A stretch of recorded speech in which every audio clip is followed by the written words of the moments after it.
Here's a crunchy topic the whole panel can get its teeth into. There's a new cricket tournament. It's called The 100 and begins next summer. Stars such as Eoin Morgan, Heather Knight, Ben Stokes and Jofra Archer have all caught the selector's eye. That's the good news. The bad news, depending on your worries about the link between advertising and the national obesity crisis, is that the sponsor is KP Snacks. Players will look like they're wearing shiny, crisp or nut packets. I don't like it. Ben Stokes would have to make 105 runs just to work off the calories of one packet of cheese and onion crisps. Or Nick Ferrari would have to run 5 miles. OK, maybe that's slightly harsh on Mr. Fast and Furious Ferrari. But you see where I'm going with this. I mean, should we really promote cricket by turning players into vending machines for high-fat, salty snacks?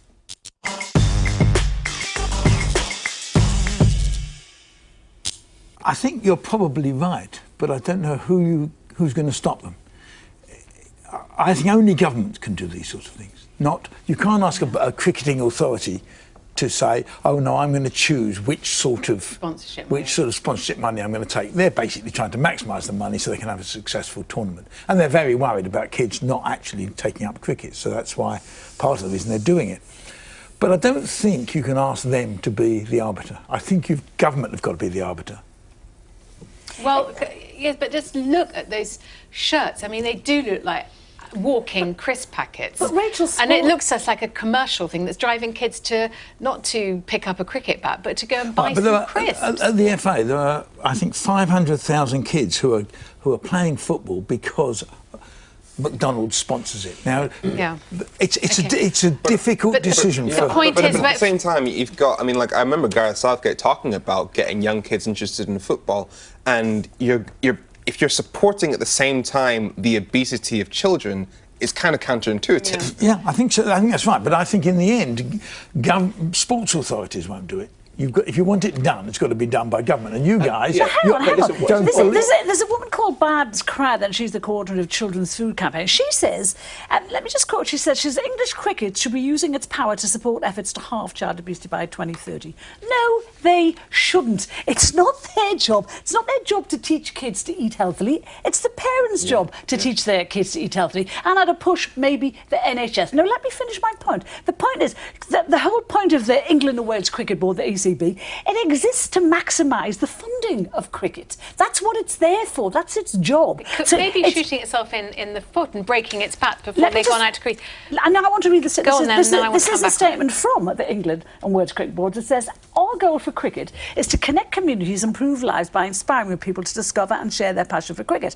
Across their portfolio of brands, KP has almost unprecedented reach, this is important, into the lives of all Britain's diverse consumers and is keen to work with us to help grow the game. They are absolutely doing their job, the ECB, in getting KP on board. Carol, just two quick points. One, we know that if you are trying to get fit and address the obesity crisis, we know that what's far more important than taking exercise is how many calories you put in. Calories in is much more determinant on whether you're fat than calories out.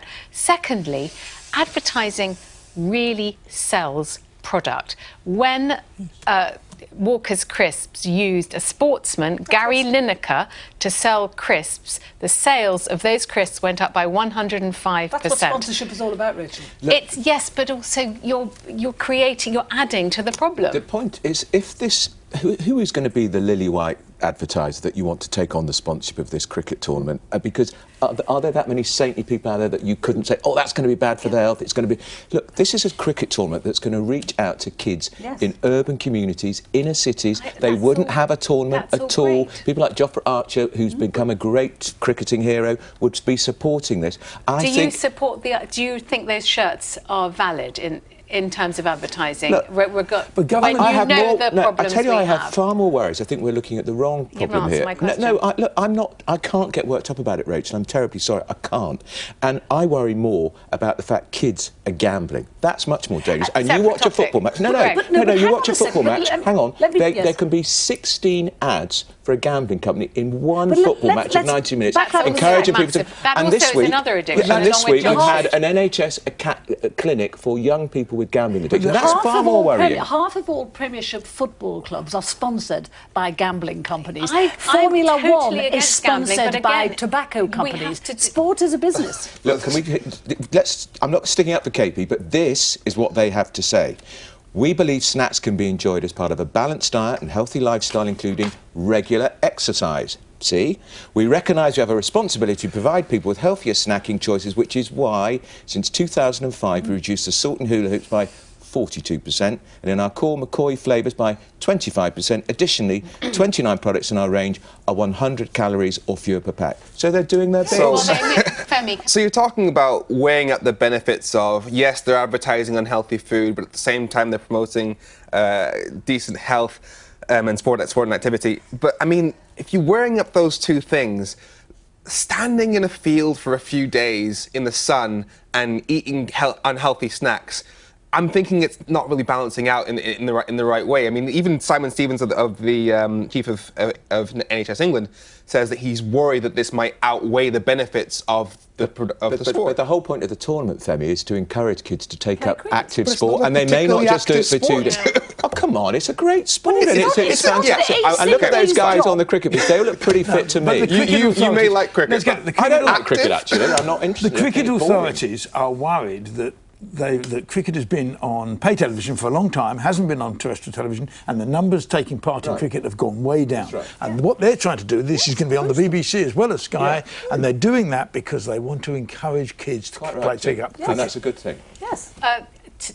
this week we've had Dame Sally Davies, Nanny in chief. you call Chief nanny in medical chief, officer, nanny in chief. has also attacked KP, this deal between KP Snacks and the English Cricket Board as counterproductive. It could end up with people just sitting on the sofa eating snacks rather than doing anything. She's gone on to say, and I want to know what the panel thinks of this, that we should ban snacking on commuter transport and buses. What's it got to do with Well, her? because she thinks that obesity is the second most. It is what if the you're eating second. an apple?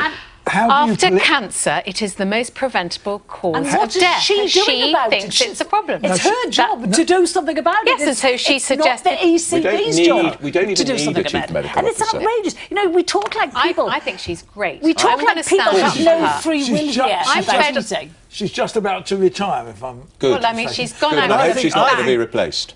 But you see, you look at the sugar tax, and the sugar tax has been effective. No, it hasn't. It has not Yes, reduced it obesity. No, it what- hasn't. You know so much, don't you? It hasn't. Yeah.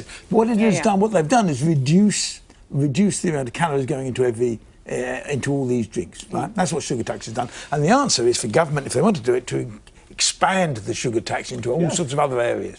If they're really worried about obesity, and we should be worried about obesity, and the problem that you guys have got is that because you're complete free marketeers, you live in this difficulty that actually sometimes government intervention is good. Yeah, Well, I worry this sports festival, which is a great thing, which could become an annual event, might not happen without KP. But also, okay, I just want to come back on Greg. You know, I know you just had a go at me saying I know everything. The fact is, the statistics do not back up the fact that the sugar tax has reduced obesity levels. It hasn't done But that. it's reduced the calories going into those drinks. But not obesity levels.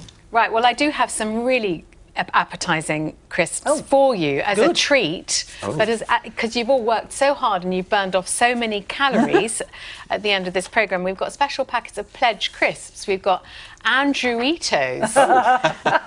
Next. They're hot and spicy, but firm family favourite is Greggy Salted. Oh, that's Yes, good. That's good. Then one for the kids, Femi Fries. Nice. And then lastly, the crisps that are going to divide the nation. Malone Monster Munch. They won't sell many of those, I can tell you. The word monster isn't in there. I'm just glad you put No, it in it's- there. But anyway, that's fine. That was my additive. Now, parents can be embarrassing at the best of times, from dad dancing to meddling mums. It's bad enough when your old man cracks out his signature move at your wedding, but even worse when he decides to turn up at a protest you've spent all week talking down. So, spare a thought for Prime Minister Boris Johnson, who might have spotted a familiar face at the Extinction Rebellion protest in Trafalgar Square on Wednesday. Blonde hair, big fringe, lover of Latin, this member of the Johnson clan might look slightly familiar to some of you pledgers. I'm totally fine with that. I think I would wear that badge with pride. I really would. I mean, in fact, I'm uncooperative crusty. I mean, why not? Why not? I'm going to get a little badge made, uncooperative crusty. No, fine. It was an after-dinner joke, and it's a good one. Best to keep it in the family, Stan. So, for embracing your status as a non-cooperative crusty, Stanley Johnson, you are our lean, mean, green machine of the week. Rachel, will you be next in line to pitch your tent in Trafalgar Square? I'm really proud of what he's done over his entire career in raising environmental awareness, and I'm proud to be the daughter of the Straight Talker of the Week this week. Oh, he's fantastic. No?